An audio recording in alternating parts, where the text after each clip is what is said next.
আজকে সকালের নাস্তায় নিলাম মুরগির স্যুপ আর পরোটা। এই নাস্তাটা আমাদের বাসার সবার খুব পছন্দ, যদিও আপনার ভাইয়া একটু কম পছন্দ করে। হোটেলের পরোটার সাথে আমার কাছে মনে হয় যে ওরা যে হোটেলের পরোটাটা বানায় ওইটাই বেশি যায়। এই কথাটা বলার কারণ হচ্ছে বাসায় ফ্রোজেন পরোটা ছিল, আপনার ভাইয়া বললো ঠিক আছে তোমরা যেহেতু স্যুপ পছন্দ করো আমি স্যুপটা এনে দিই, তোমরা বাসায় যে পরোটাটা আছে সেটা রেডি করো। কিন্তু সত্যি বলতে কি আমার কাছে মনে হয় এই স্যুপের সাথে ওদের হোটেলের যে পরোটাটা ওইটাই বেশি যায়। আলহামদুলিল্লাহ, এখন আমি আমার চাটা খেয়ে নিলাম। আমার ভিডিও যারা নিয়মিত দেখেন তারা নিশ্চয়ই জানেন যে আমি কেমন চা পছন্দ করি। আসসালামু আলাইকুম, সবাই কেমন আছেন? নিশ্চয়ই ভালো, আমিও আল্লাহর রহমতে ভালো আছি। এখন চাটা খেয়ে আমি চলে আসছি আমার রুম গোছাতে।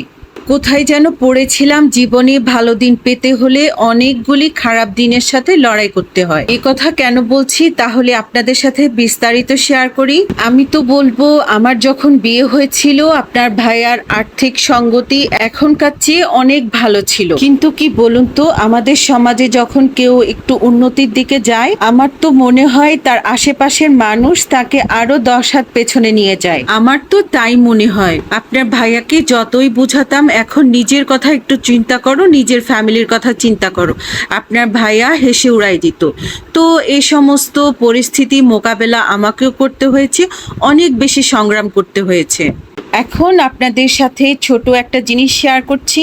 এটা হচ্ছে একটা শার্পনার, যেটা দিয়ে খুব ভালোভাবে পেন্সিল শার্প করা যায়। আমার কাছে তো মনে হয় এটা দিয়ে শার্প করলে পেন্সিলের লিডটাও ভাঙে না, আর যে ড্রয়ারটা দেখতে পাচ্ছেন পেন্সিলের ময়লা কিন্তু এই ড্রয়ারে থাকে, যার জন্য আমার ঘরও কিন্তু নোংরা হয় না। আর এই শার্পনার মেশিনটা একটা সাইডে আটকিয়ে রাখা যায়, যে জন্য এটা হারিয়েও যায় না। আর আমার কাছে খুবই উপকারী মনে হয়েছে, সেজন্য আপনাদের সাথে শেয়ার করলাম। এই মুহূর্তে যারা আমার ভিডিওটি দেখছেন প্লিজ মনে করে একটা লাইক দিয়ে দিবেন।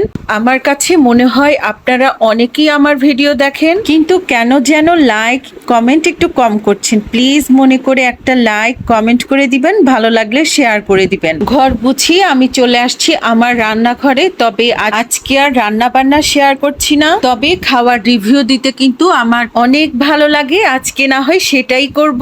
রান্না বান্না শেষ করে আমি এখন আমার কিচেন পরিষ্কার করে নিচ্ছি। তো এখন আমার কিচেনের কাজ মোটামুটি কমপ্লিট। আমি আমার খাবার নিয়ে নিলাম।